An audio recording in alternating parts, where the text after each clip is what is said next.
लाज शरम रखले बाड़े खोते पहचान के।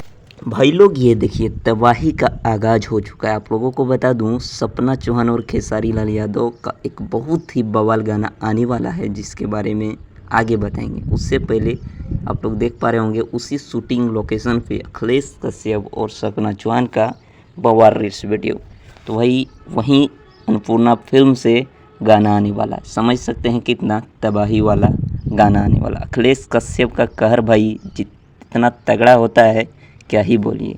तो बहुत जल्द आप लोगों को सपना चौहान और खेसारी लाल यादव की जोड़ी फिर से देखने को मिलेगा। लगातार तो देखने को मिल ही रहा है लेकिन बैक टू बैक देखने को मिलेगा और बहुत बड़ा धमाका अन्नपूर्णा फिल्म से आने वाला है जिसका शूटिंग भाई कुछ दिन पहले पटना में पूरा हो चुका है।